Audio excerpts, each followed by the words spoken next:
Assalamualaikum warahmatullahi wabarakatuh. Ya, perkenalkan, nama saya Haki, saya dokter di RSI Jemur Sari, dosen juga di Universitas Muhammadiyah Sidoarjo juga. Hmm. Sebenarnya sih, apa ya, pengampu, kalau spesialisku itu sebenarnya di fatal, tapi nggak apa-apa, kita nanti bahas di biologi kedokteran ya, biomed dasar. Oh, siap, siap, siap. Oke. Sudah dikasih kan ya, ininya, Apa? materinya? Belum. Belum. Itu ada di grup description WA, di grup itu. Mm-mm. Jadi nanti misalnya Oh, ulang-ulang, nah itu kan ada drive-nya. heeh. Atau mau ada yang dicatat atau apa, butuh filenya nanti di situ ya. Hmm, siap. Oke, guys, kita sekarang masuk langsung ke biologi kedokteran dasar untuk materinya. Ini Siap. pakai dosen ini dosen di UNER. Oh, siap, Baik. siap, siap. Oke, kita langsung masuk ke cell structure and function-nya. Hmm.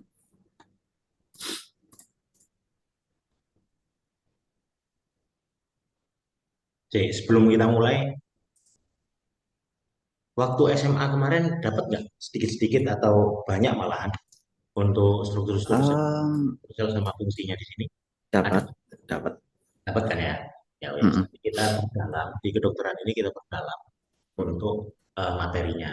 Mungkin yang waktu di SMA sudah dapat tapi cuma permukaan-permukaan aja, materi-materi Oke. permukaan. Oke, jadi di biologi kedokteran dasar yang pertemuan pertama di materi itu yang paling utama di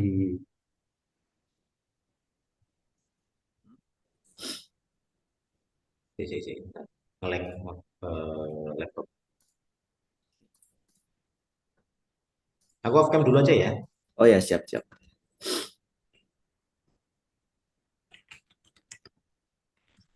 Nah, jadi eh, untuk modul ini yang lebih diutamakan dibahas itu adalah struktur-struktur sel. Jadi dari sel tersebut itu nanti ada berbagai macam, kita di medis nyebutnya organel ya. Jadi organel itu adalah organ-organ yang ada di dalam sel.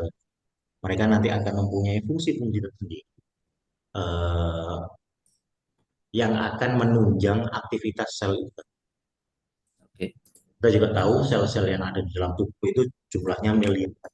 Dari Siap. berbagai macam sel itu nanti akan bergabung menjadi satu, menjadi jaringan.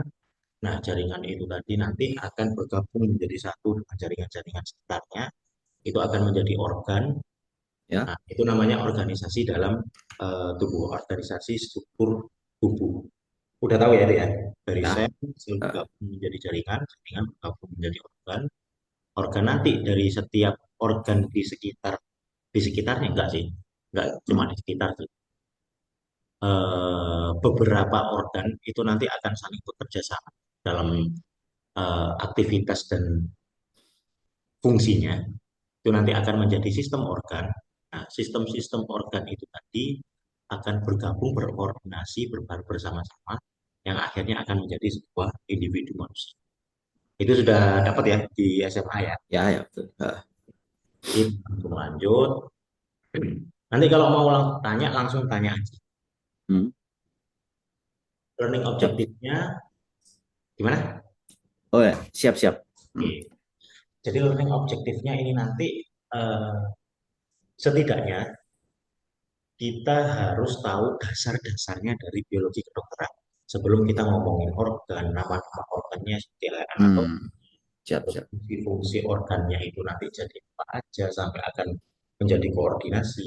Itu nanti Hmm. eh, kita harus tahu dasar dari struktur terkecilnya yaitu sel. Nah, dari struktur sel ini tadi ada berbagai macam yang harus dipelajari. Oke. Jadi nanti dari sel itu tadi mempunyai berbagai tujuan. Yang pertama adalah tujuan utamanya, sorry, tujuan utamanya adalah untuk mendapatkan metode bagaimana caranya kita meregenerasi dari sel tersebut yang Hmm. bisa karena apapun, bisa karena Hmm. penyakit, bisa karena kondisi Hmm. alam misalnya dan lain-lainnya. Sehingga yang Hmm. rusak-rusak itu tadi akan bisa diregenerasi dan akan membuat menjadi normal lagi. Namanya regeneratif medicine. Dan dari sel-sel itu tadi harus kita tahu dasar-dasar. Sehingga nanti akan bisa berkembang dengan teknologi dan lain-lainnya untuk eh, remodeling, apa ya remodeling, untuk bisa kita olah, olah agar mempercepat regenerasinya. Ini masih permulaan ya, pembukaan dan Ya. lainnya.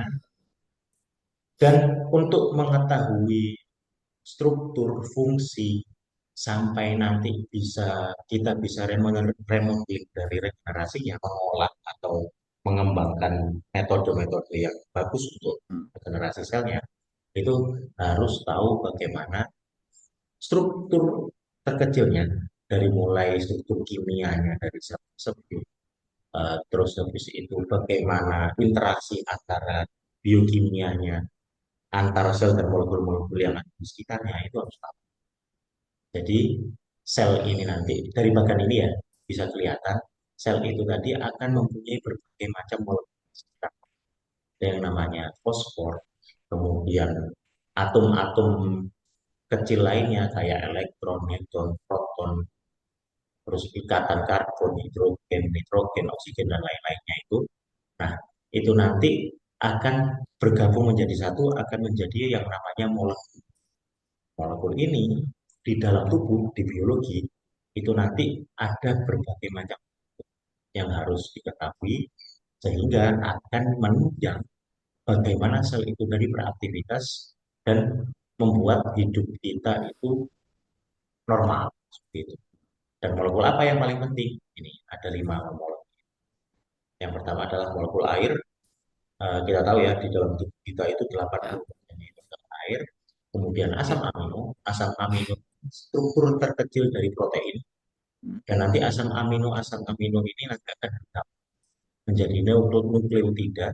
Ini adalah Hmm. gabungan protein-protein yang penting yang akan me, apa ya, membentuk membentuk gen kita. Hmm. Dan bagaimana kita penampakannya bentuk, bagaimana kita bisa apa ya, melakukan aktivitas dan lain-lain, fungsi-fungsi organnya itu tergantung dari gen yang diturunkan oleh ayah. Terus Hmm. untuk aktivitasnya yang ditunjang itu pasti kita butuh energi kan. Ya, betul. Nah, energinya itu didapat dari molekul-molekul seperti karbohidrat, lipid, kemudian asam aminonya itu tadi, sehingga nanti akan dimetabolisme di dalam sel dan membentuk energi yang akan menunjang ke itu. Masih remeh kalau kayak gitu. Oke. Nah, terus untuk konsep molekulnya, molekul-molekul yang ada di biologi sel ini sangat banyak sekali. Pusing nggak lihatnya? Ya, ya sedikit mengintimidasi, tapi siap saya. Oke, sip. Sudah siap jadi kedokteran nih. Oke. Nah, ini adalah berbagai macam molekul-molekul yang eh, harus dipelajari ya. Mulai dari ada 3 macam topik, sorry, 5 macam topik utamanya dari biologi molekular sel itu tadi. Yang pertama adalah molekulnya itu sendiri, Ya. bagaimana terbentuknya, bagaimana cara eh, apa ya, memperbaiki kalau misalnya ada kesalahan, terus bagaimana interaksi antar molekulnya itu nanti dilihat dari eh, topik yang ini. Yang pertama ada rekombinan teknologinya, kemudian DNA structure-nya itu juga harus tahu karena setiap struktur DNA setiap individu mempunyai struktur DNA yang berbeda, dan struktur DNA yang berbeda itu akan mempunyai eh, aktivitas yang berbeda juga untuk rekombinan teknologi, untuk regulasi dari gen. Transkripsi dan translasi udah tahu ya, Ya, ada. bagaimana pemecahan si DNA-nya itu tadi untuk membentuk produk-produk protein baru. Dan khususnya ini adalah ilmu yang mempelajari bagaimana ini semua. Namanya genomic science. Terus habis itu ada basic cell biology-nya juga. Jadi ini tadi untuk bagaimana metode metode pengolahannya ya dari biologinya, transkripsi, regulasi. Nah, untuk basicnya sendiri kita juga harus tahu apa itu sel, kemudian bagaimana hubungan antar sel, biologi chemistry-nya. Terus di dalam sel itu ada inti sel dan inti selnya itu mempunyai gen kromosom itu nanti yang menjadi CPU ya, yang jadi otaknya dari sel itu tadi itu seperti apa dan makro molekul eh, yang di sekitarnya yang akan menunjang kehidupan dari sel atau bahkan membuat sel tersebut menjadi mati. Terus organisasi di dalam selnya juga. Organisasi di dalam selnya itu bagaimana cara di dalam selnya sendiri ya, aktivitas di dalam selnya sendiri. Itu bagaimana caranya untuk mengkomunikasikan eh, agar bisa memproduksi produk produk-produk protein baru. Terus habis itu ada namanya hmm, pembentukan ATP. Pembentukan ATP itu Hmm. kan sebagai energi utama yang siap pakai. Ya, Sel-sel itu tadi bisa beraktivitas. Nah, itu bagaimana untuk metode-metode yang harus dilakukan. Terus organel-organel yang melindungi sel tersebut agar tetap baik kondisinya, yaitu membran struktur dan kompartemen-kompartemen seluler yang ada di dalam tubuhnya si selnya tadi yang kita sebutkan organel. Nah, yang terakhir itu ada, sorry, yang keempat itu adalah sitoskeleton dari sel signalingnya juga. Sitoskeleton ini adalah bisa dibilang rangkai. Jadi sel-sel tersebut itu masih bisa berbentuk seperti ada yang bulat, ada yang oval, ada yang hampir seperti kotak. Itu eh, yang berperan penting adalah sitoskeleton.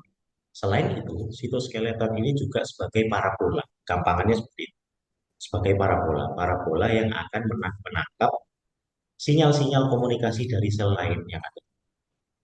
Contohnya adalah sel sel imun. Tahu ya sel imun ya? Tahu nggak? tahu tahu tahu. Oke. Contohnya sel imun. Sel imun ini kalau misalnya memang ada infeksi atau ada masalah, misalnya, infeksinya di hidung, misalnya, sel-sel yang ada di dalam hidung itu nanti akan mengirim ke seluruh sinyal. Saya diserang ini oleh virus. Nah, nantinya sitoskeleton dari sel imun tadi itu nanti akan menangkap sinyal yang dikirim oleh sel-sel yang ada di hidung. Nah, itu yang menangkap adalah sitoskeleton. Itu nanti prosesnya namanya cell communication, cell signaling, kemudian nanti eh, setelah proses produknya, gampangannya itu akibat dari eh, komunikasi antar selnya itu tadi nanti akan mempengaruhi kondisi sel yang ada di hidung oleh sel imun tadi saat dilihat ke sana ke sumber infeksinya sel imun nanti akan melihat oh ini selnya masih bisa dipertahankan maka yang dilawan adalah virus-virusnya tapi kalau sudah nggak bisa dipertahankan maka nanti akan diproses untuk oke kamu sudah nggak bisa dipertahankan kita buat sel yang sudah nggak bisa dipertahankan karena infeksi virus tadi itu dipaksa untuk mati dan dimakan agar tidak mempengaruhi sel yang ada di sekitar itu namanya apoptosis dan lain sebagainya setelah nanti keempat topik utamanya ini nanti pelajari, maka nanti akan ada spesial topik, yaitu imunologi dan cancer. Yang tak bilang, yang tak jadi contoh itu tadi, itu adalah komunikasi antar sel yang sangat rumit sebenarnya. Dan, dan harus tahu bagaimana dasar-dasarnya dari empat topik. Oke, oke. Oke, kita bahas satu-satu. Yang pertama adalah molekular biology.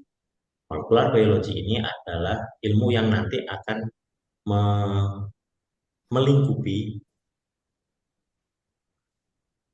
topik khusus antara interaksi dari DNA, RNA, dan sintesis protein. Sintesis protein ini adalah pembentukan protein artinya dan regulasinya. Pembentukan protein apa? Contoh adalah sel imun. Sel imun tadi itu nanti dengan adanya sinyal eh, sinyal SOS, sinyal SOS dari sel hidung yang diinfeksi itu nanti sebenarnya bukan sel imunnya sendiri yang akan datang. Dia nanti akan membuat sel imun itu nanti akan membuat suatu sel baru, produk baru, protein baru, sorry, protein baru yang akan menjadi volunteer yang mensurvei kondisi yang ada. Gitu, gampangannya seperti itu, gambaran, Oke. gambaran. Jadi protein baru itu nanti harus dibuat dulu disintesis dulu dengan adanya signaling SOS dari eh, sel yang diinfeksi tadi untuk melihat kondisi yang ada di sana. Oh, ini butuh sel imun yang datang duluan. Oh, ini butuh makrofag misalnya. Makrofag itu Hmm. nanti yang akan memakan sel-sel yang sudah mati yang tadi kan. Atau oh ini butuh eh, apa?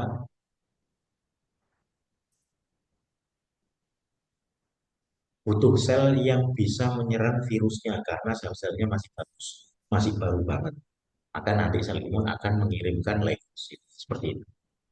Nah,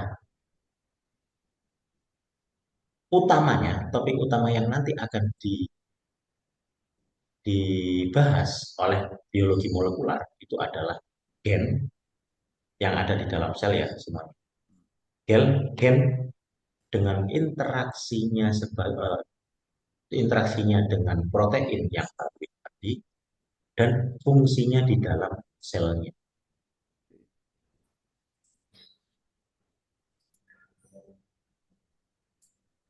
Oke, sehingga nanti biologi molekular ini nanti akan overlap dengan materi-materi genetik sama biokimia. Dan struktur-struktur gennya ini nanti kita juga akan eh, harus tahu dan fungsi-fungsinya di level molekular. Level molekular itu berarti level-level yang sampai ke atom dan proton. Dan nanti biologi molekular ini harus diikuti dengan pemeriksaan-pemeriksaan laboratorium yang lebih khusus agar kedepannya dia bisa berkembang lebih bagus, bisa diintervensi lebih bagus untuk regenerasi. Nah, ini adalah basic-basic dari disease. Tahu disease ya? Ya, penyakit. Penyakit. Basic-basic dari disease-nya ini sebenarnya ada hanya hanya hanya ada satu, sembilan, sembilan, sembilan macam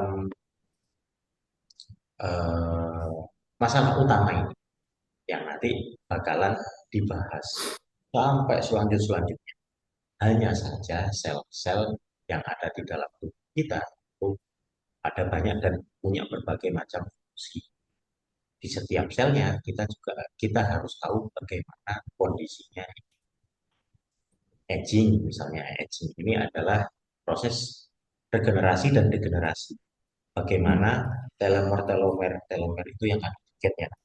Telomer itu nanti akan memendek atau memanjang sehingga umur dari selnya itu bisa memanjang atau memendek. Terus cancer ini ada kesalahan dari pembentukan gen baru, mutasi lah, gampangannya mutasi, dan lain-lain sebagainya. Nah, masalah ini nanti pelan-pelan. Hmm.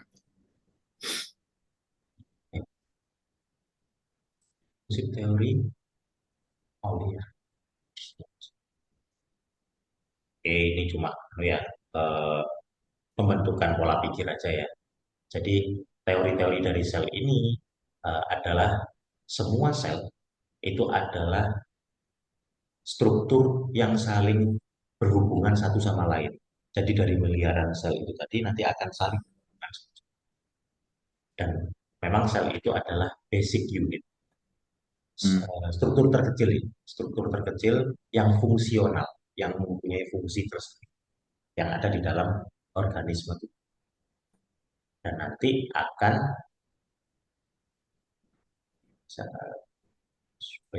nah, dan sel ini nanti akan dibentuk oleh sebuah molekul yang dinamakan pre-existing cell.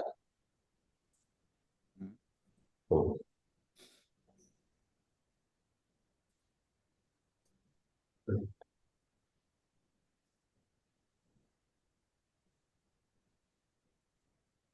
Oke, ini prinsip-prinsip yang harus kamu tanamkan ya. Hmm. Sel itu sebenarnya ngapain aja sih? Atau fungsinya apa aja sih? Ini. Jadi prinsip sel itu dia nanti akan ada pertumbuhan, terus ada aktivitas, dan meninggal atau mati itu secara normalnya ya, itu dengan independen. Dia mempunyai metode sendiri untuk tumbuh, untuk berkembang saat aktivitasnya saat matang ya. Kemudian kalau sudah waktunya dia nanti juga akan mati-mati dan akan regenerasi sendiri, regenerasi ulang. Siklus itu nanti dinamakan cell cycle. Hmm. Itu secara normalnya. Tapi nanti akan ada kondisi-kondisi yang mempengaruhi apakah pertumbuhannya matang atau kematiannya ini dipercepat atau tidak, atau bahkan dividingnya ini dia itu saat matang itu Hmm. eh, apa ya kayak memang beneran matang dan aktivitasnya normal atau enggak. Itu ada kondisi-kondisi tertentu. Kemudian sel sendiri itu kenapa kok bisa mempunyai siklus tersendiri ini? Karena dia mempunyai struktur, fungsi, kemudian ada reproduksi, dan ada eh, apa ya? Ya, campur tangan dari keturunan orang tuanya itu sendiri. Hmm.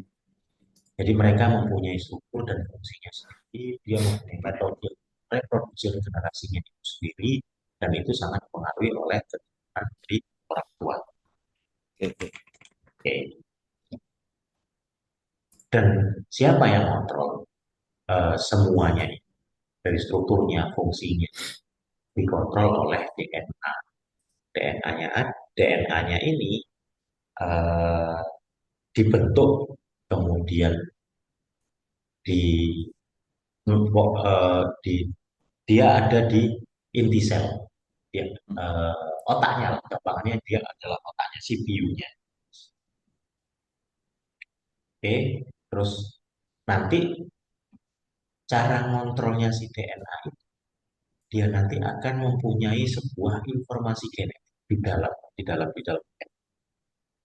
bagaimana apa saja struktur, terus bagaimana saja fungsinya itu bekerja dari setiap struktur tadi, bagaimana cara dia direproduksi. Itu yang tadi yang tak bilang sangat sangat sangat dipengaruhi campur tangan keturunan itu heredity tadi.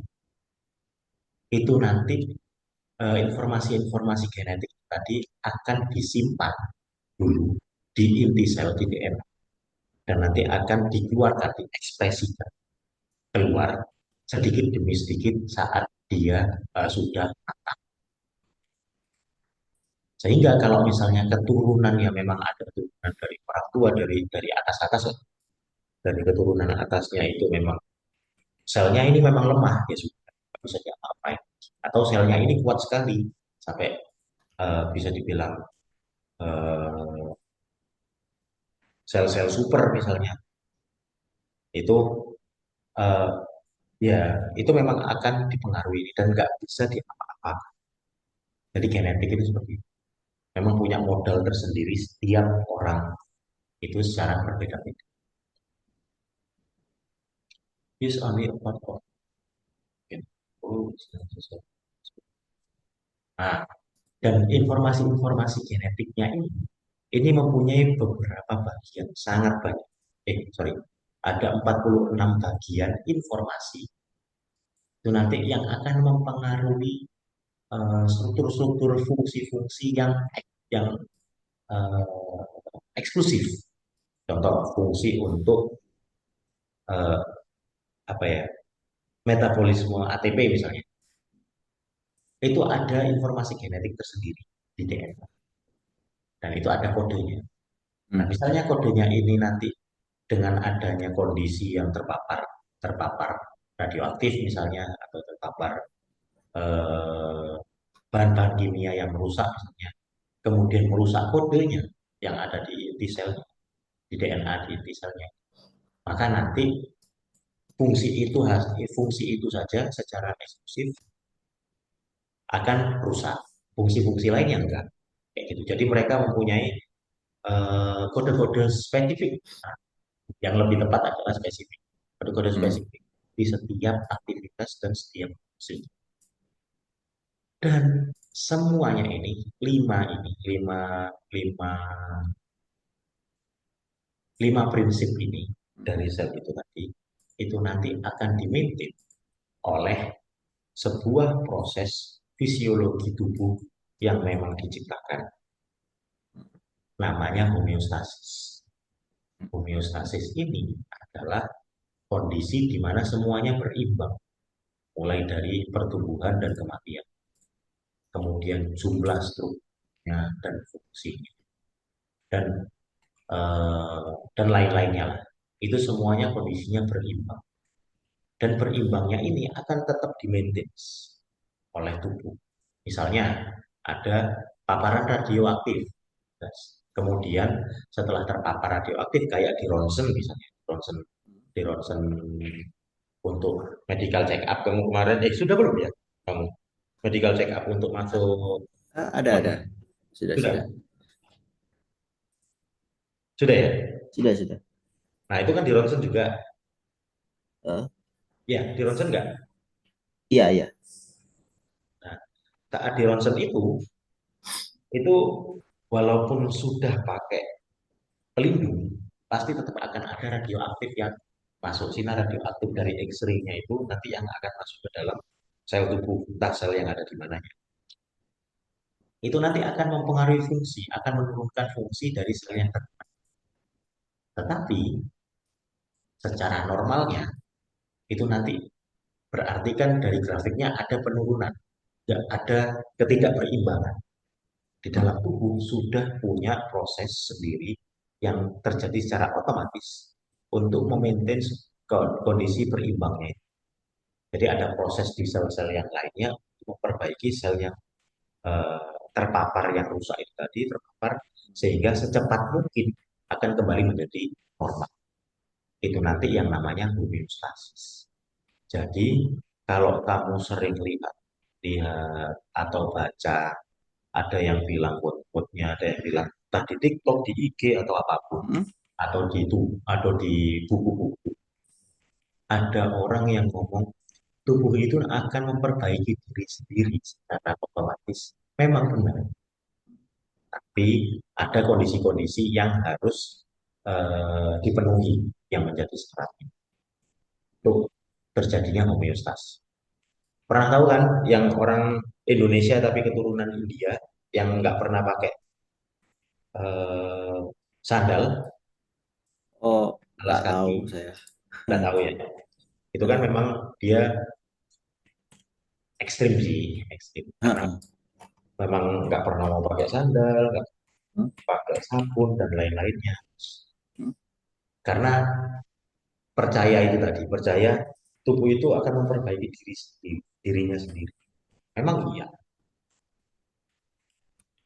Oke, lanjut. Ini basic message saja ya, nggak apa-apa, nggak usah dipikirkan terlalu berat, karena ini Oh, masih teori malah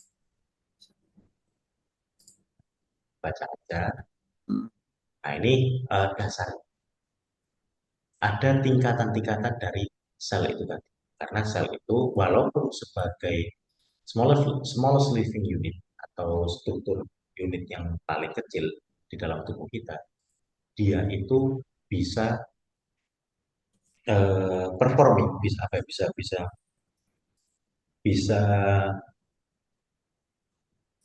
me- melakukan suatu aktivitas fungsional secara eh, independen, secara independen. Lebih lebih tepatnya kalimatnya seperti itu.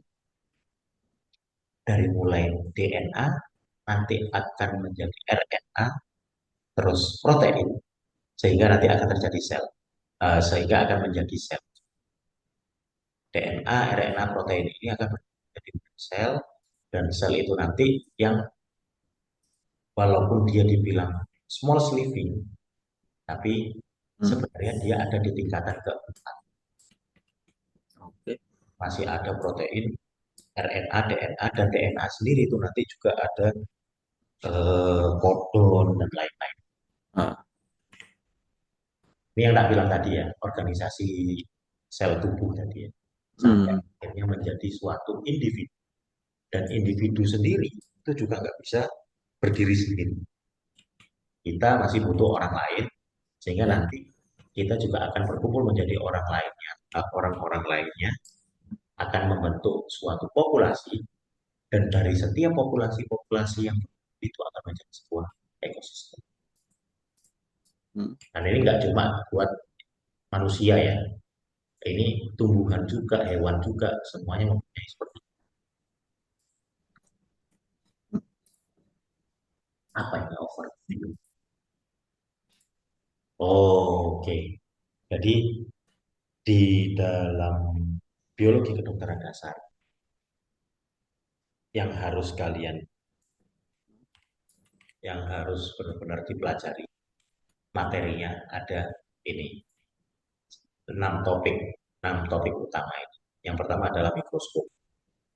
Mikroskop ini sebagai kita pelajari karena mikroskop ini berperan sebagai alat yang bisa membuktikan, karena kita sudah jadi mahasiswa ya, sudah mahasiswa itu ya, pasti juga harus berpikir kritis, semuanya berbasis evidence, berbasis hmm, bukti di utama. Sehingga apapun yang dibicarakan tadi itu kita harus berpikir kritis. Memang iya, emang benar seperti itu terus. ya, Nah, kita butuh alat namanya mikroskop untuk membuktikan semua teori yang kita butuh. Itu yang pertama akan dipelajari. Terus yang kedua, struktur selnya. Nah, struktur sel ini nanti ada tiga topik utama di dalam topik struktur sel. Yang pertama plasma membran, yang kedua nukleusnya, inti selnya, yang ketiga adalah sitoplasma. Ini adalah organel-organel penting, struktur-struktur sel penting yang harus diketahui. Di dalam plasma membran itu nanti ada berbagai macam molekul, yaitu fosfolipid, protein, kemudian membran potensial. Ini juga mempunyai fungsi-fungsi tersendiri. Kalau di nukleusnya ada kromosom sama nukleus, anak inti. Kalau di sitoplasma ini lebih banyak, ada sitosol, ada organel-organel lain kayak baktria, kemudian badan Golgi dan lain-lain. Sudah pernah hmm, dengar kan ya ah, nama-nama organel itu tadi ya? ya, Oke. Tuh. Nah, setelah tahu struktur selnya, nanti mereka akan mempunyai koordinasi tersendiri yang akan membuat hmm, sel tersebut itu menjadi aktivitas, hmm, sehingga kita harus mempelajari membran transportnya juga. oke, Kenapa? Karena ada molekul-molekul pendukung yang harus dipenuhi untuk aktivitas-aktivitas sel yang. Nah, bagaimana cara mengambil, bagaimana cara cara nyari molekul pendukung molekul itu namanya membran transport. Jadi Oke. ada mekanisme transportasi molekul dari luar sel ke dalam sel atau Hmm. atau sebaliknya juga itu nanti yang harus diketahui. Dan membran transport itu nanti ada dua tipe, ada yang pasif dan ada yang aktif. Sudah pernah ya, sudah tahu ya. Ya. Heeh. Lanjut. Terus ada protein sintesis juga. Setelah semuanya terjadi, ada protein sintesis. Protein sintesis ini akan eh, mempengaruhi, bukan mempengaruhi, akan memproduksi ya, sorry, ya apa ya kalimat yang gampang ya, yang bisa Ah, dijelaskan. apa aja sudah Pak? Ya wis itulah ya, intinya Ya. protein sintesis ya. Mm-mm. Protein sintesis ini nanti mempunyai beberapa metode atau beberapa topik Oke. yang harus kamu tahu Oke. biar bisa memahami apa saja di setiap selnya itu yang akan disintesis, protein apa saja yang akan disintesis. Oke. Oke. Yang harus diketahui, yang harus kita pahami sebelum protein sintesisnya itu adalah struktur dan DNA, struktur RNA dan struktur DNA. Kemudian Oke. bagaimana transkripsinya dan bagaimana translasinya. Semua ini nanti akan mempengaruhi sintesis-sintesis protein, produksi protein dari setiap selnya itu akan berkembang secara sempurna. Bahkan nanti kalau ada kesalahan di sini, kesalahan di Mm. protein sintesis, maka akan mempengaruhi semua struktur selnya ini Mm-mm. menjadi termutasi, Ya. sehingga terjadi cancer. Kemudian setelah itu ada topik divisi selnya. Eh, Mm. Divisi sel ini nanti lebih lebih me- menerangkan atau menjelaskan tentang adanya meiosis sama mitosis. Itu sebagai program untuk regenerasi dari selnya, program untuk pertumbuhan dan perkembangan dari selnya itu sendiri. Tahu ya, yang meiosis terus mitosis pembelahan selnya itu ada beberapa macam, ada yang Oke. satu menjadi dua, ada yang satu menjadi empat, tergantung setiap selnya yang. Setelah itu ada aging. Nah, aging ini yang paling baru. Aging ini Mm. topik yang mempelajari tentang Umur. umur dari selnya. Jadi harapannya dengan kita mempelajari topik aging ini, umur yang sudah terprogram dari sejak kita bayi, enggak sih, enggak sampai, enggak, bukan bayi sih malah, masih fetus, masih masih janin, Mm. itu bisa kita olah, bisa kita rekombinasi agar semakin lama, semakin Mm. panjang. Sehingga umur kita juga semakin panjang. Harapannya. Oh, susah. Kayak lagi. Oke, ini sketsa dulu ya. Sketsa. Oke. Oke. Jadi sel ini mempunyai berbagai macam. Yang pertama adalah membran selnya di sini. Ini ada membran sel itu adalah barrier utama yang membatasi antara bagian dalam sel dan bagian luar sel. Jadi dia adalah pagarnya, namanya Oke. membran sel. Kemudian di dalamnya itu nanti akan dinamakan organel, organel dari sel tersebut. Apa saja organel-organel itu? Macam-macam, ada mitokondria misalnya, kemudian Mm. Golgi. Kemudian di dalam sel sendiri itu ada nukleus inti. Kemudian sitosul, sitosul itu adalah cairan yang ada di dalam sitoplasma.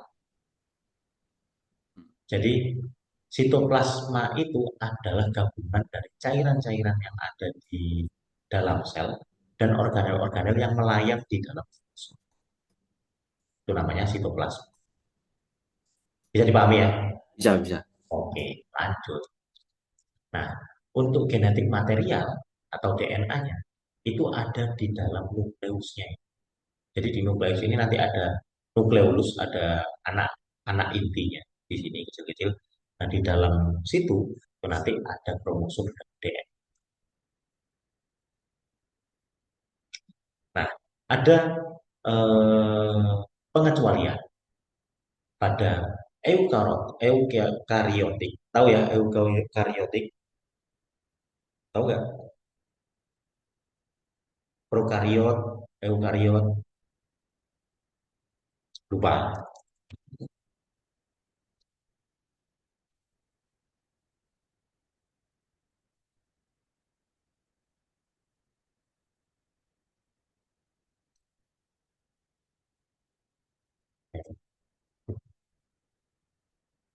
Nah, nih.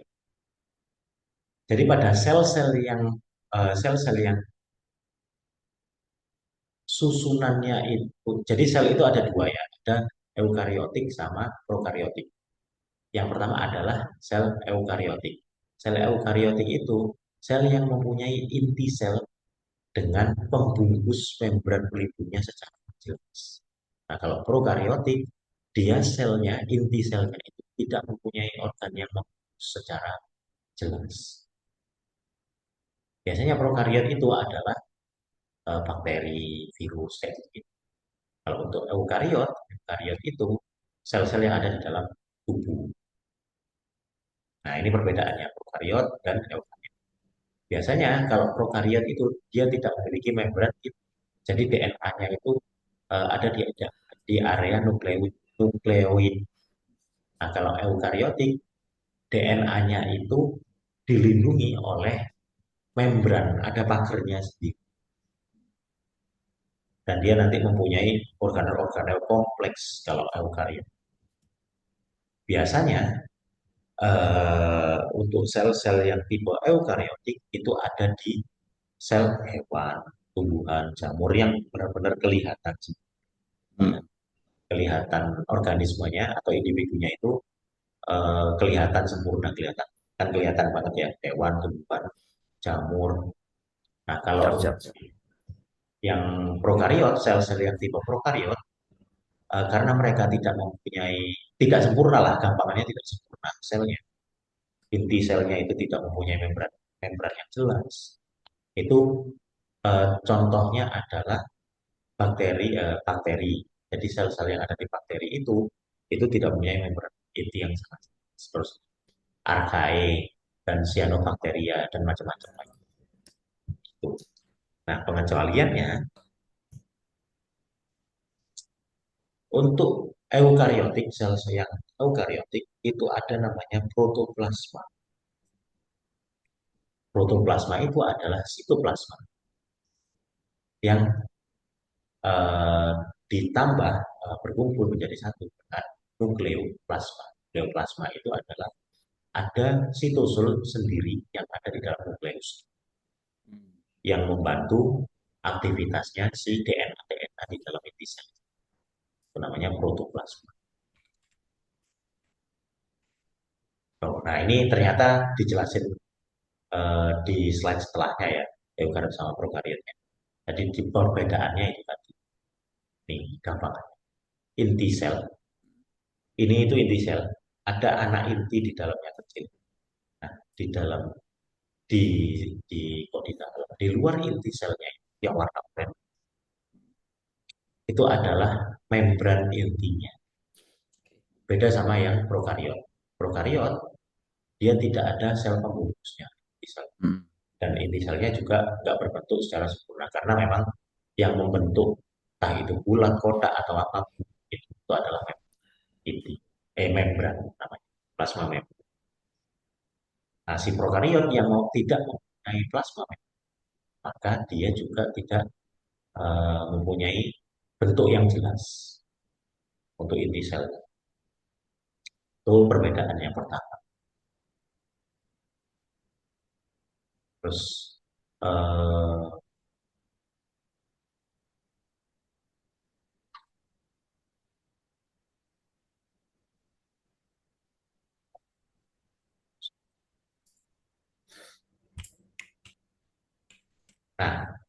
Perbedaan yang kedua untuk eukariot dan prokariot itu yang eukariot itu ada organel-organel yang mendukung apa namanya mendukung aktivitas selnya secara benar-benar independen. Jadi Oh, untuk energi, nah, kalau butuh energi dia punya mitokondria, organel namanya mitokondria. hmm, Mitokondria ini adalah organel yang menjadi pabrik energi dari sel. hmm, Contohnya itu. Kalau prokariot dia nggak punya organel-organel yang mendukung eh, aktivitas selnya itu. Nah, ini kan nggak ada mitokondria. Sehingga bakteri itu tadi untuk melakukan aktivitas sel, dia membutuhkan inang. Jadi dia menyerap energi dari sel lain. Makanya dia hmm, sifat. Jadi tujuannya dia menyerang tubuh kita, tubuh hewan, dan lain-lain. Itu adalah menyerap energi yang sudah diproduksi oleh sel-sel inangnya untuk perkembangan dari sel bakterinya itu, sel prokariotnya itu. Tujuannya bakteri menyerap karena mereka memang nggak punya.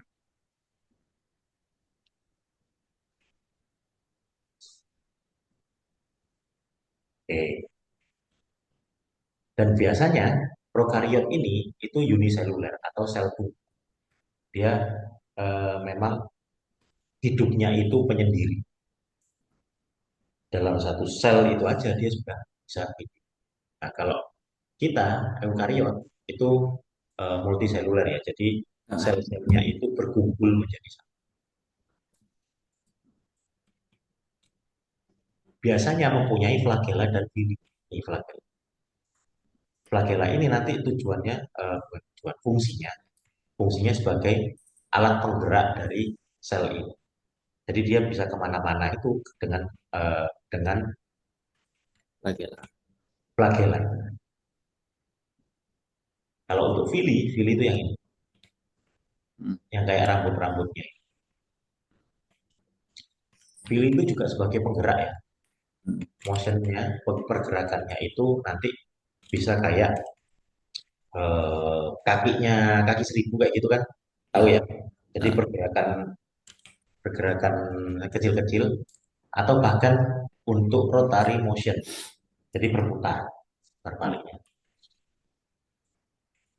Nanti ada tiga mayor shape, ada tiga bentuk yang eh, paling banyak terlihat, yaitu ada ya, rod, spherical, sama spiral. hmm,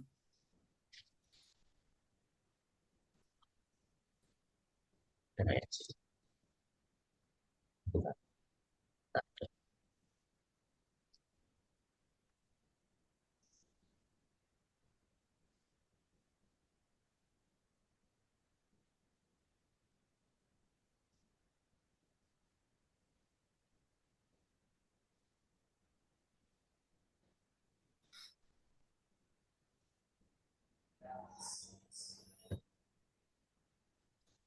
Kalau itu tadi kan bahasa Inggris ya, rod, spherical, sama iya, spiral. Ini bahasa medisnya.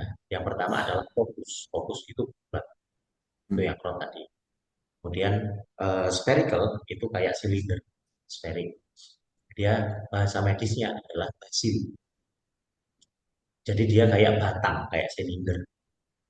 hmm, Terus selain itu ada yang spiral, ya spiral biasa. Melengkung atau berbentuk seperti koma. Bentuk koma itu. hmm, Atau bahasa medisnya yang bentuk koma ini namanya vibrio. hmm, Bukannya seperti itu. Kita cari di Google. Google tahu semuanya. Nah, nih, fokus itu jadi bulat-bulat kayak gini. hmm, Kalau yang basil itu berbentuk batang kayak sosis. Kalau yang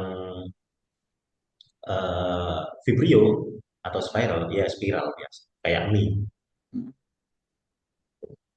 Ini rata-rata bakteri memang kebanyakan seperti itu. hmm, Tapi itu tiga bentukan yang paling banyak ya. Masih ada bentukan-bentukan lainnya. Namanya pleomorphic. Pleomorfik itu bentuk yang tidak teridentifikasi. Jadi ada yang kayak gini, kayak layang-layang tapi ujungnya itu memanjang, ada yang kayak cacing, ada kayak sperma, macam-macam. Itu namanya yang pleomorfik.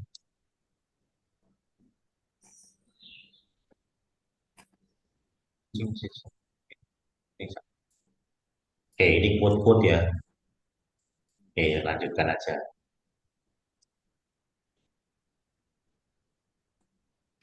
Tapi gambar ini penting.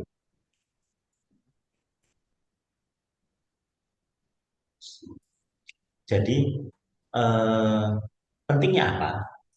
Tadi yang tak bilang. Hmm?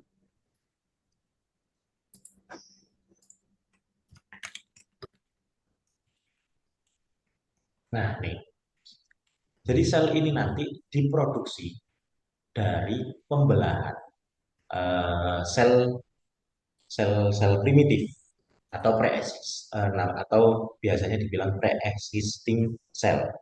Jadi sel primitif itu saat kita baru saja terjadi pembuahan dari orang tua kita terus akan menjadi janin, itu yang terbentuk adalah sel primitif.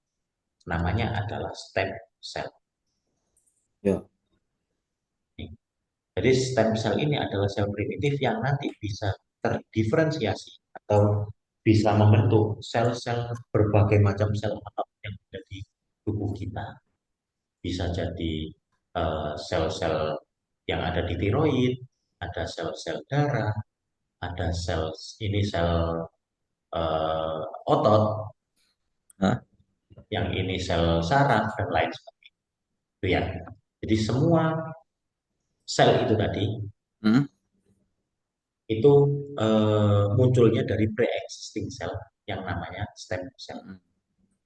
Itulah kenapa muncul ilmu baru yang mau Hmm. yang masih dikembangkan, aging aging teori itu tadi. Hmm. Aging teori ini adalah ilmu nanti yang sangat terfokus pada stem cell. Jadi bagaimana Hmm. rekombinan metode dan lain-lainnya yang semuanya akan mengolah stem cell ini. Bagaimana stem cell kita? Masalahnya stem cell kita itu setiap orang berbeda-beda jumlahnya dan tidak bisa dibentuk ulang. Jadi gampangannya gini, aku dari waktu lahir itu Hmm. sudah dijatah stem cell-nya misalnya 1 juta, 1 juta sel. Hmm. Jadi kalau misalnya ada sakit atau apapun yang membutuhkan pembentukan sel baru, ya dari Oh. ya dari stem cell ini. Lah Hmm. kalau habis bagaimana? Lah kalau habis ya udah akhirnya nggak akan ada regenerasi sehingga semakin lama sel-selnya semakin mati. Kalau sudah banyak yang mati dan tidak ada regenerasi, itulah waktunya ajal macam. Ya. Oke, oke. Oke, nah ini struktur selnya. Struktur selnya ada sel wall. Sel wall itu membran sel. Terus ada plasma membran dan protein, sitoplasma, sel junction, sitoskeleton, macam-macam ini. Nanti dibaca sendiri. Kita Oke. mulai dari awal.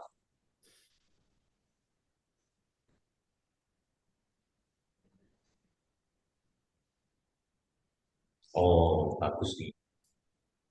Jadi struktur selnya itu dianalogikan sebagai negara atau country. Jadi di satu negara itu nanti akan ada berbagai macam eh, unit ya, berbagai Hmm. macam unit yang membentuk suatu negara itu tadi. Ada yang menjadi batas-batas negaranya. Biar negara satu, negara Indonesia sama negara Malaysia nggak bercampur, maka ada batasnya. Pembatasnya itu namanya cell wall atau membran plasma. Nah, Asal membrane. Ah. itu analoginya. Ah. Oke, lanjut. Nah, nanti untuk batas-batas negara itu tadi, bagaimana si batas-batasnya negara atau dan dari batas satu dari wilayah satu ke wilayah lain itu masih bisa saling berkomunikasi, saling pokoknya saling terhubung lah.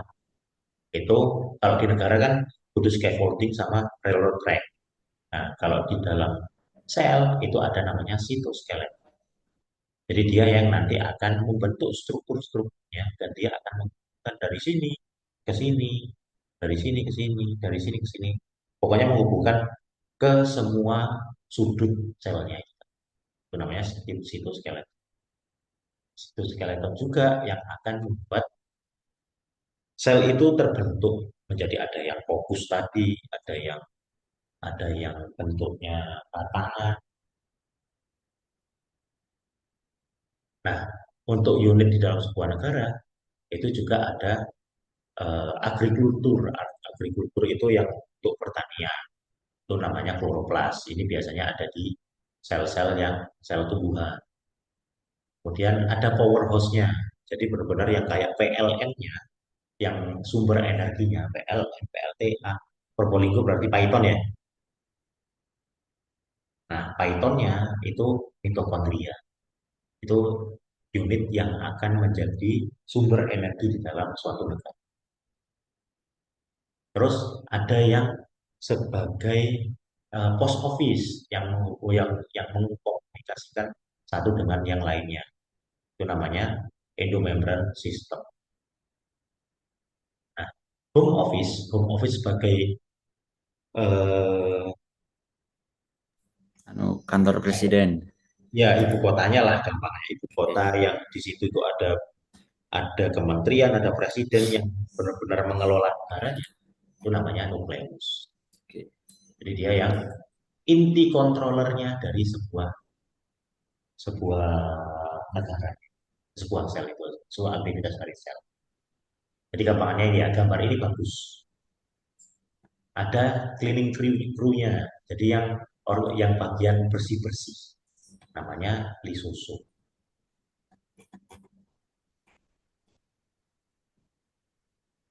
Jadi retikulum endoplasma itu sama kayak ini endomembran system. Dia sebagai organ penghubung kantor posnya, organ penghubung dari semuanya. Jadi misalnya dari perintah nih, perintah dari presiden. Oke, diperintahkan untuk dibersihkan bagian timur negara. Perintah ini nanti akan keluar dari inti sel menuju retikulum endoplasma dulu. Retikulum endoplasma nanti akan menghubungi lisosum. Memang di sekitarnya itu nanti akan ada lisosum. Lisosum menerima perintah. Oke, berarti ini waktunya bersih-bersih. Dan nanti kalau misalnya ada debris-debris yang masuk, maka nanti akan dibersihkan sama lisosum.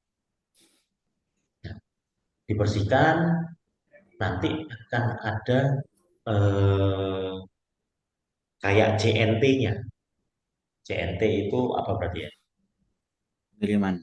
Ah, kurir Kurir, paket. kurir. Itu Oke. namanya Badan Koordinasi Distribution Center dan lain sebagainya ya. Bagus nih Siap. ilustrasinya. Stages absent organ via smart. Nah, sekarang fungsi-fungsi dari setiap organelnya. Warnanya ungu banget. Sampai sini dulu. Ada yang mau ditanyain nggak? Tidak ada. Aman ya? Hmm. Oke, kita lanjut. Kalau gitu, yang pertama adalah cell wall atau membran sel.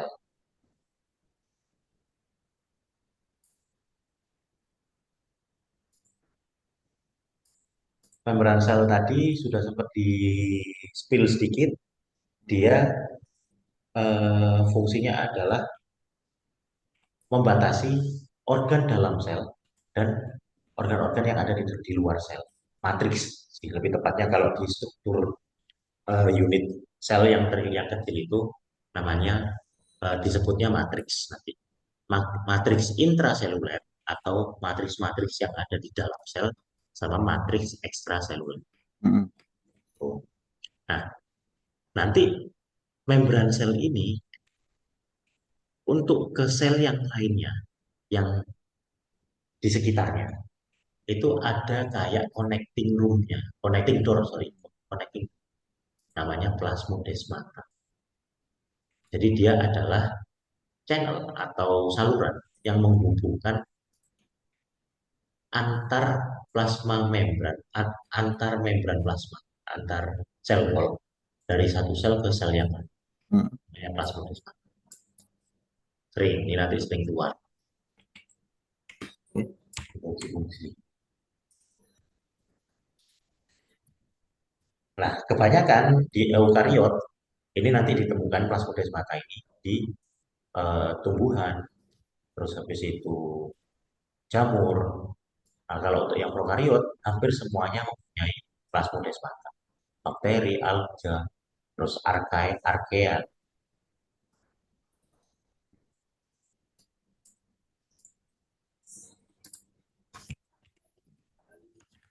Lanjut, nah ini plasma membrannya sendiri. Plasma membran ini ada dua komponen utama. Ada komponen lipid, komponen lemak, sama komponen eh, fosfat.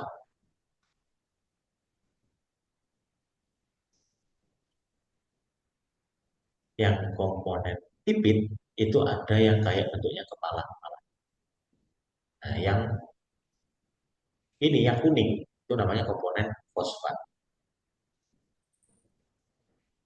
Biasanya nanti kita nyebutnya membran plasma ini adalah membran lipid bilayer karena ada dua lapisan lipid yang melindungi, lapisan dalam dan lapisan luar.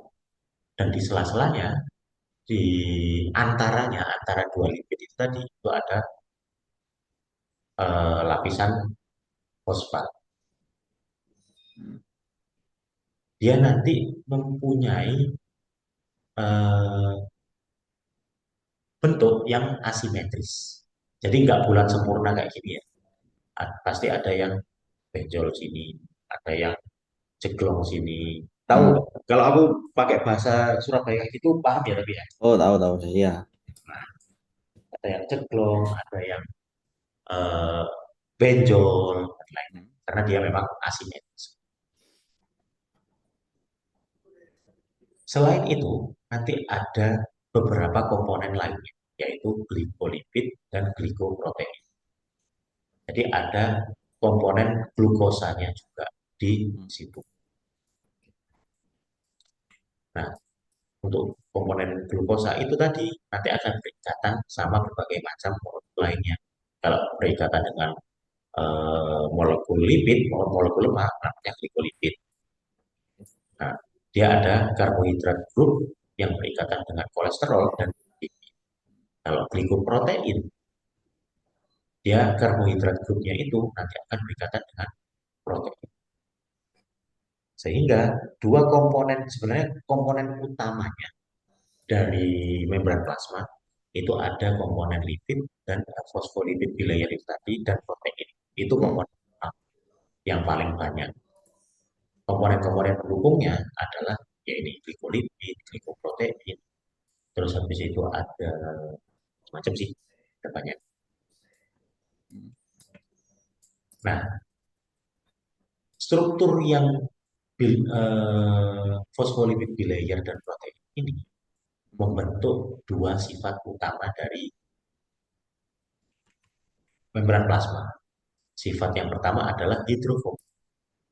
Hidrofobik adalah komponen-komponen yang mempunyai sifat dia takut sama air.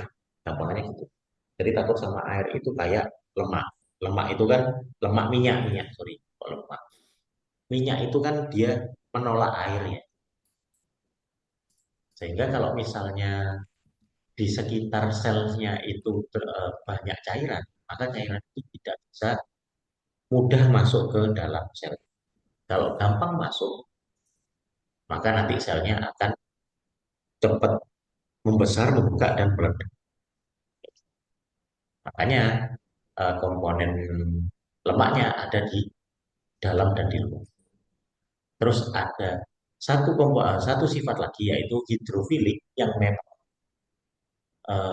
apa namanya suka sama air. Dia itu ada di komponen fosfornya, fosfat sorry, yang di tengah yang warna kuning. Sehingga misalnya pun ada air yang secara sengaja atau tidak sengaja masuk, terserap, maka dia akan cepat ditahan dulu di sini, misalnya di sini ditahan, terus diseleksi, oh memang benar ini, memang benar untuk diserap, dimasukkan lagi. Tuh,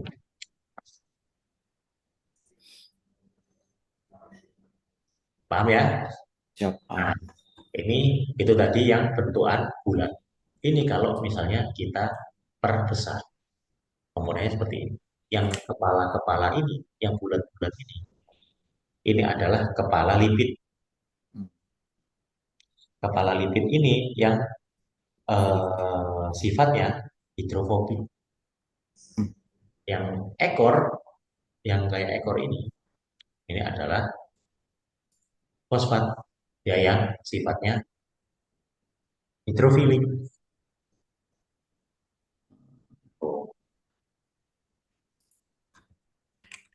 Nah, glikoprotein, terus glikolipid, itu bentukannya seperti ini.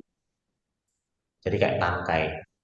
Kalau glikoprotein yang tak bilang tadi komponen utamanya kan ada fosfolipid bilayer dan protein. Protein-protein itu yang ungu ini.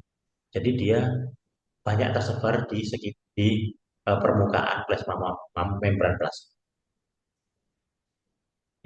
Nanti dibagi menjadi dua, ada protein perifer, ada protein integral.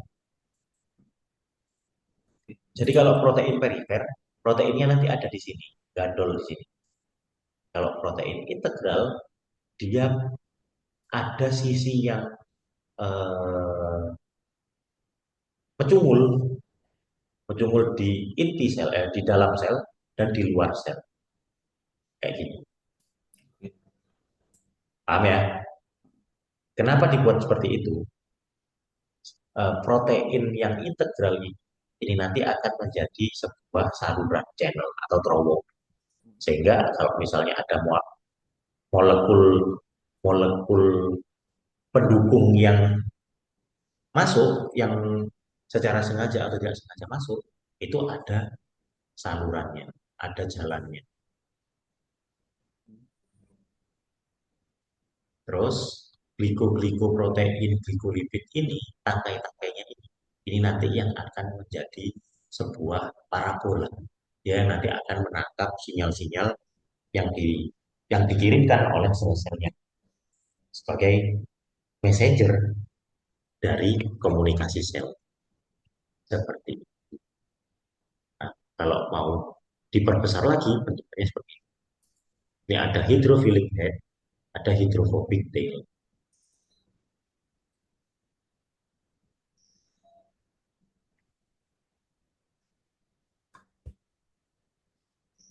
Nah, secara garis besar dengan struktur-struktur membran plasma, maka nanti dia mempunyai sifat selektif kompartmen atau dia sebagai barrier, selain sebagai barrier, dia juga sebagai eh, organ yang menseleksi siapa saja yang boleh masuk dan siapa saja yang boleh keluar.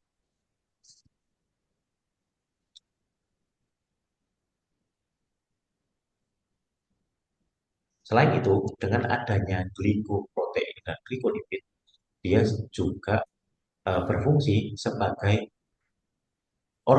organel yang merekognisi dan mengkomunikasikan eh, signaling-signalingnya. Jadi chemical signaling, kemudian pokoknya semua komunikasi sel itu sangat dipengaruhi oleh baik buruknya membran sel, baik buruknya glikoprotein dan glikolipid dari membran sel. Oke, jadi selain untuk rekognisi, komunikasi, mengirimkan, dia juga sebagai penangkap ya, set of receptor. Dia juga akan menangkap signal-signal yang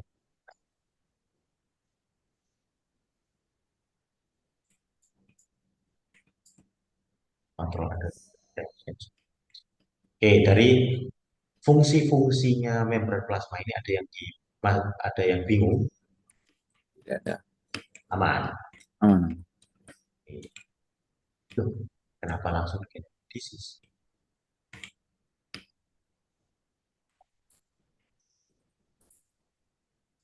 Jadi tak bacanya dulu.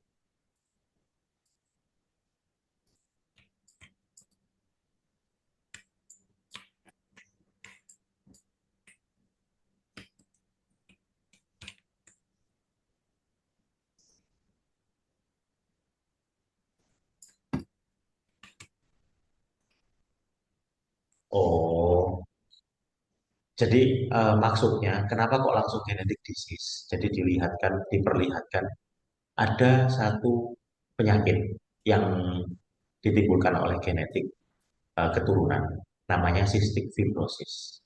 Cystic fibrosis ini memang sebuah penyakit keturunan yang nggak bisa diapakan dan dia mempengaruhi baik buruknya membran sel itu tadi yang tak bilang. Jadi dengan adanya penyakit ini, membran sel ini yang mempunyai fungsi sebagai selective compartment. Dia yang akan menseleksi mana yang boleh masuk ya dan mana yang boleh keluar. Orang-orang cystic fibrosis yang mempunyai penyakit cystic fibrosis, seleksinya ini sangat sangat apa ya sangat sangat rendah lah kemampuannya. Sehingga banyak molekul yang gampang masuk dan gampang. Contohnya adalah penyakit, infeksi, bakteri. Bakteri mudah masuk, mudah keluar. Air mudah masuk, mudah keluar. Sehingga sel-sel yang ada di dalam tubuhnya maka akan sering meledak sendiri karena terlalu banyak sel atau sering sering terinfeksi karena nggak ada pertahanannya dan lain-lain. Jadi dikasih tahu kan ada salah satu penyakit yang kalau misalnya si membran plasmanya itu buruk aktivitasnya, buruk fungsinya, maka nanti akan terjadi sebuah penyakit namanya sistem fibrosis.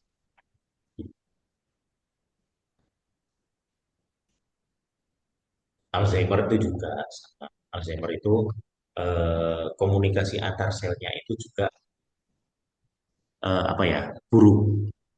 Jadi Oke, oke.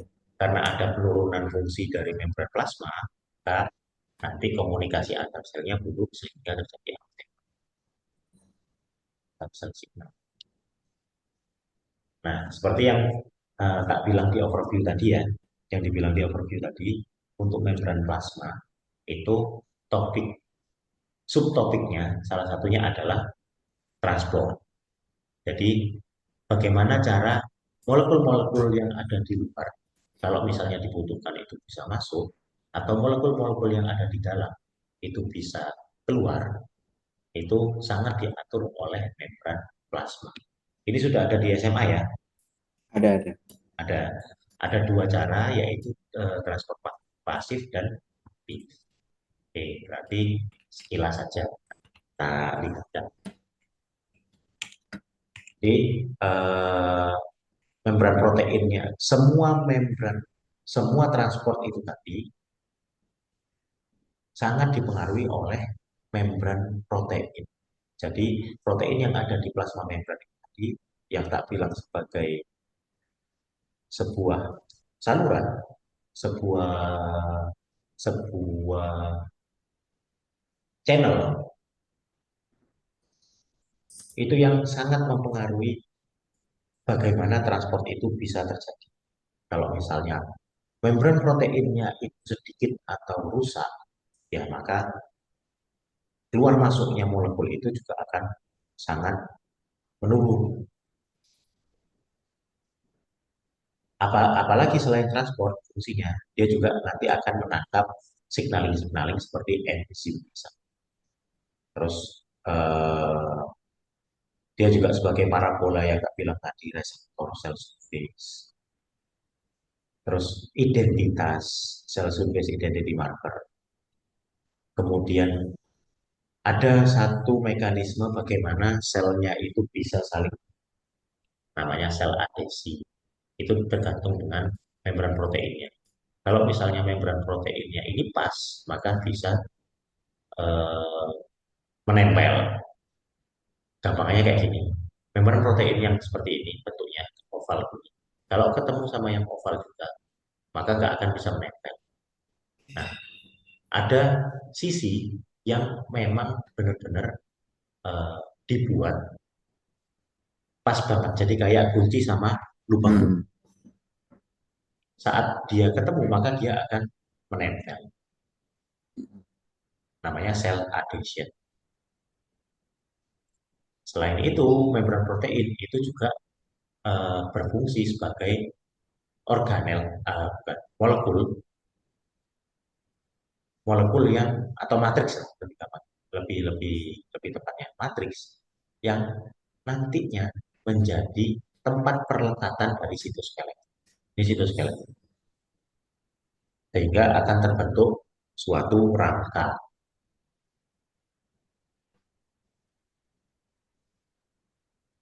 Ya, yang tak bilang tadi, yang tak jelasin yang di sini tadi, itu dijelaskan eh, dengan berbagai bahannya ini. Nanti diajar sendiri aja.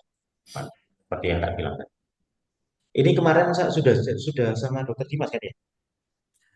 Saya kemarin sakit ya Pak, terus Oh, saya nggak jadi berarti kemarin. nggak jadi. Ya, wes. Soalnya ini nanti akan ada rekaman ya. Jadi misalnya kamu mau belajar lagi, mau ulang lagi, jadi rekamannya ini nanti tinggal didengerin sambil kayak nyatet-nyatet misalnya. Nanti Oke. dikasihkan ke grup atau ke emailnya.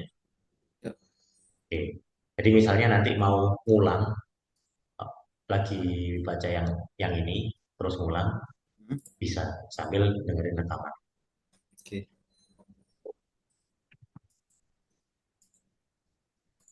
Oke, ini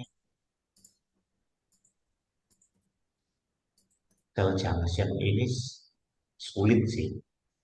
Kayaknya masih belum deh. Nanti aja deh. Nanti aja. Siap, siap. Soalnya ini kan masih perkenalan sebenarnya. Hmm.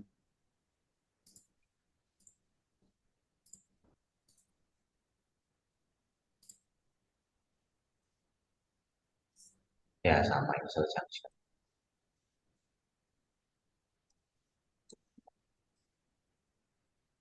Musuh. Kasihan ya kamu nanti waktu kuliah. Tenang aja. Kamu jangan jangan takut dulu ya Oh, nantinya. aman Pak, saya tidak takut kok. Oke, mantap. Seneng aku lewat begini. Ya. Soalnya nanti semester satu itu masih ya peralihan lah dari zaman SMA ke perkuliahan. Jadi masih masih belum masuk ke materi-materi perkuliahan yang khusus kedokteran seperti ini. Nanti materi-materi kuliahnya namanya MKD. Belum belum dijelaskan kan sama sama timnya UNER. Belum, belum.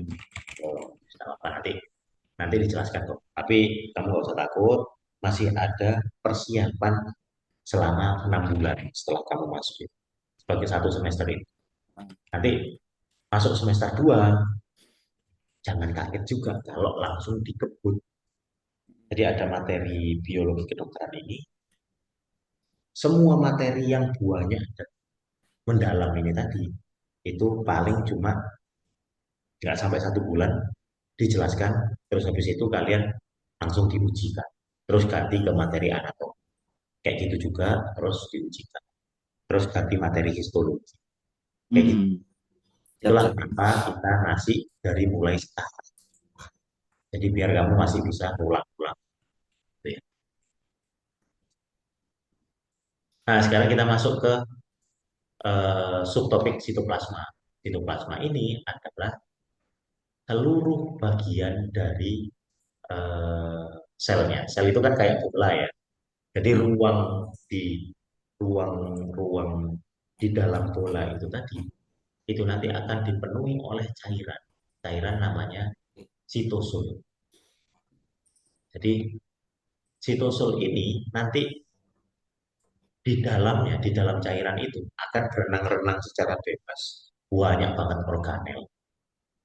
Nah, seluruh ruang yang berisi cairan itu sama organel-organel yang ada di dalamnya, itulah namanya sitoplasma. Bisa bayangin ya? Ya. Oke, Nah. kita bayangin kayak jadi kayak gini. Ruang dalam bola ini, di dalam bola itu tadi ada organel-organelnya. Banyak ada mitokondria, ada badan Golgi, retikulum endoplasma, inti sel, dan lain-lainnya. Nah, semuanya itu berenang-renang. Dia Hmm. nggak secara bebas banget karena ada sitoskeleton. Tapi ya di dalam situ. Hmm. Nah, itu di sekitar semuanya itu nanti di dalam ruang itu kan ruang yang udara, tapi ruang cairan. Nah, cairannya namanya situs. Keseluruhan ruangnya namanya sitoplasma, termasuk organel-organel yang ada. Nah, organel-organel ini nanti ada berbagai macam tipe. Ada yang non-membran, jadi nggak ada membrannya. Membran itu bahasa medis yang artinya itu pembungkus. Jadi ada yang nggak pakai pembungkus organelnya, ada yang punya pembungkus organel. Nah, yang non-membranous organel itu ada sitoskeleton, mikrofili, sentriol, silia, ribosom, dan proteosom. Telan dulu aja kalau ini. Oke. Nanti dijelaskan satu-satu. Nah, kalau untuk yang organel-organel yang mempunyai membran, mempunyai pembungkus, ada namanya retikulum endoplasma, badan Golgi atau Golgi apparatus, lisosom, peroksisom, dan mitokondria. Ini sitoskeleton. Sitoskeleton ini kayak ya rangka, bisa dibilang rangka. Tapi dia bentukannya kayak akar, kayak eh, kabel, bisa kabel-kabel tapi kabel yang keras ya, bukan yang kabel lentur ya. Sitoskeleton. Bentukannya nanti seperti ini. Dia yang akan membentuk suatu sel itu. Nah, seperti ini. Ini gambaran yang paling dekat sama gambaran asli. Dari membran sel bawah sama membran sel atas, biar masih terdapat ruang, maka nanti akan ada struktur-struktur rangkai.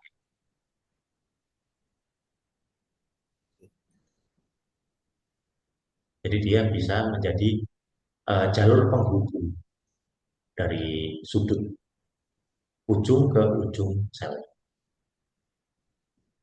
Dia nanti terdiri dari filamen-filamen ya, atau serat-serat fiber.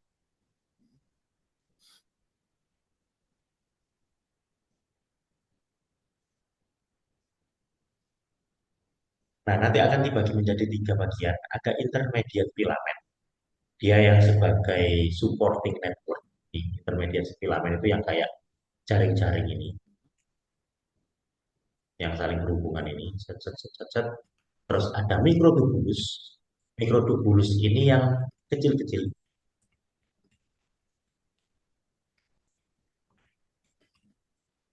Nah, yang kecil-kecil, serat-serat yang kecil-kecil, yang hijau.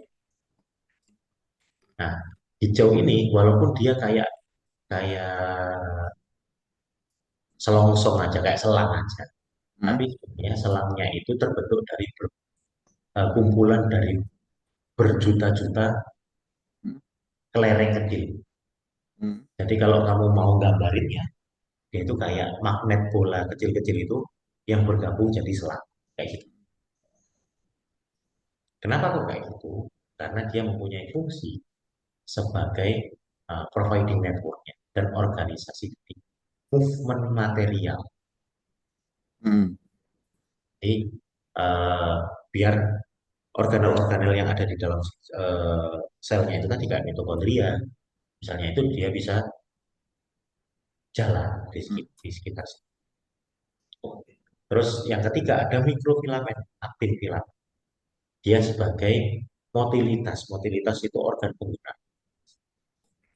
Jadi aktin filamen ini yang dia nanti bisa memendek, terus eh, memanjang, memendek, memanjang. Jadi gerakannya kayak siput atau cacing.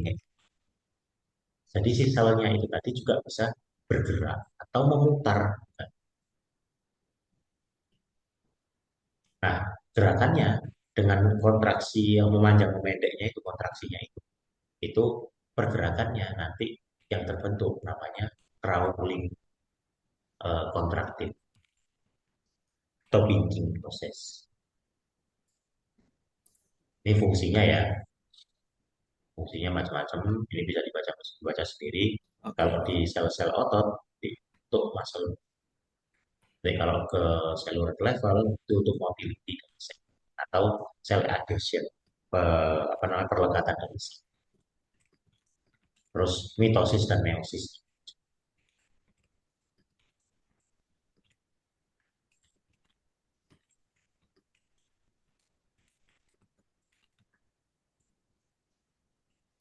When do we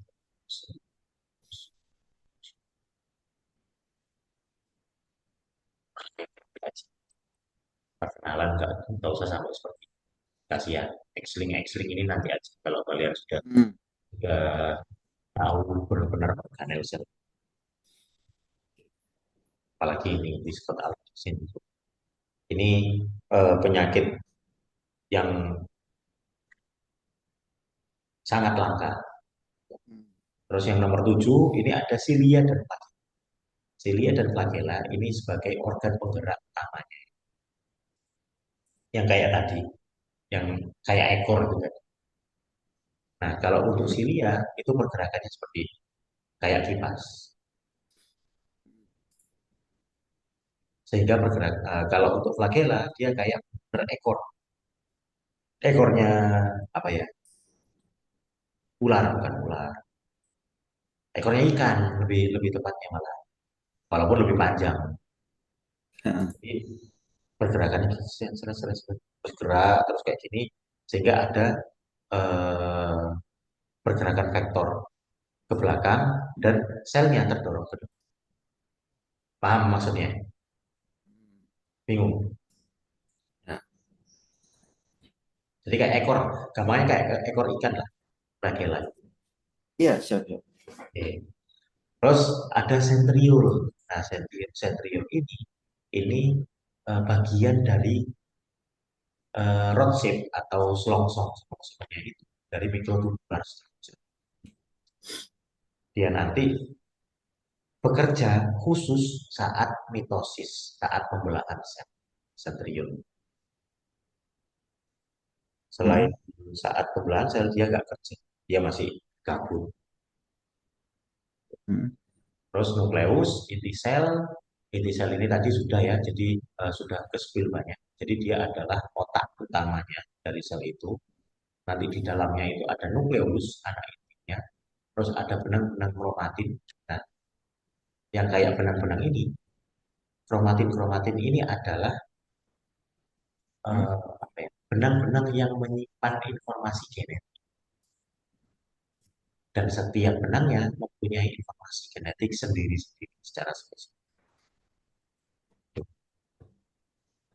Terus nanti tersebar di permukaan inti selnya itu ada pore kompleks atau ada pori-porinya. Dan di sekitarnya ada bentukan kecil namanya ribosom. Ribosom inilah yang berfungsi sebagai eh, organel mensintesis protein.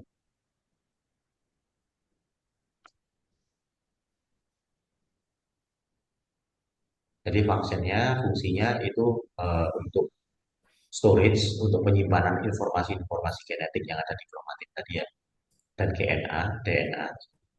Terus habis itu eh, Untuk sintesis proteinnya pakai yang ribosom,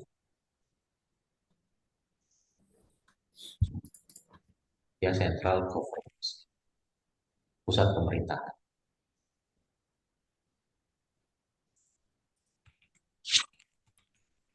Oke, nanti strukturnya dari nukleus itu ada nuklear envelope, pembungkusnya sendiri, terus nukleoplasma. Nukleoplasma itu adalah plasma atau cairan, cairan. Jadi nanti kalau kita nyebutnya plasma itu cairan, langsung kepikirannya cairan. Nukleoplasma itu cairan yang ada di dalam inti sel. Dan nukleus atau anak intinya yang ada. Nah, anak intinya ini dia adalah area di mana DNA itu berkumpul dan eh, terkondensasi. Jadi kayak apa ya? Kayak memadat, memadat di sini. DNA itu memadat di sini.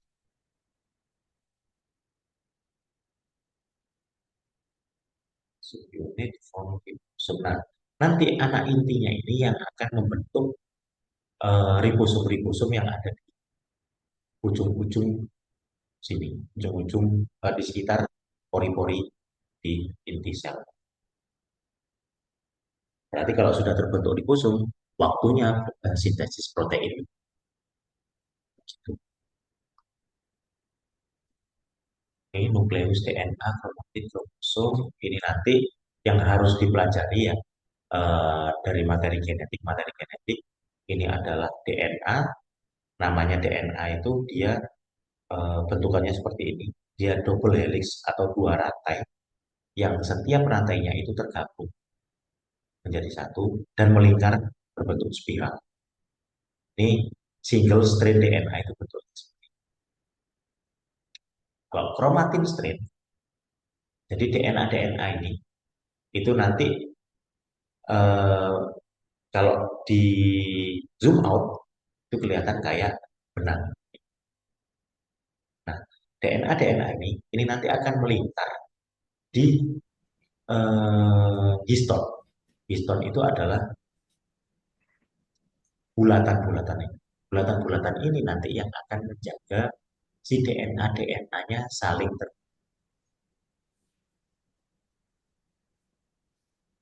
Ini namanya bentukan seperti ini namanya chromatin strain. DNA yang eh, berkumpul sama histon. Zoom out lagi, di zoom out lagi itu nanti akan kelihatan kromatinnya.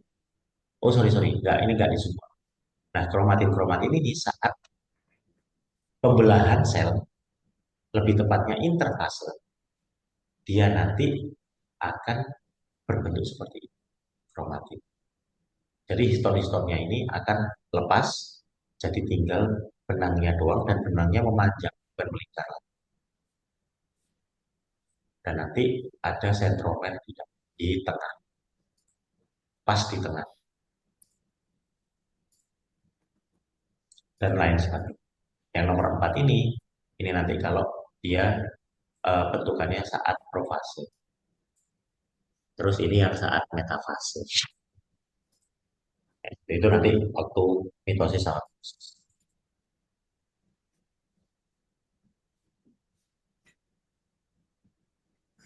Banyak ya.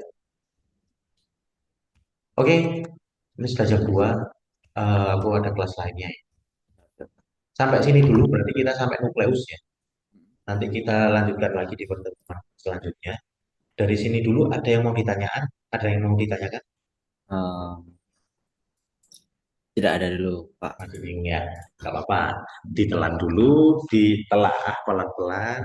Nanti kalau ada yang mau Siap. ditanyain, langsung tanya di grup aja, nggak masalah. Oke? Siap. Oke, kalau gitu tak akhiri cukup sekian. Assalamualaikum warahmatullahi wabarakatuh. Waalaikumsalam. Terima kasih, Pak. Oke.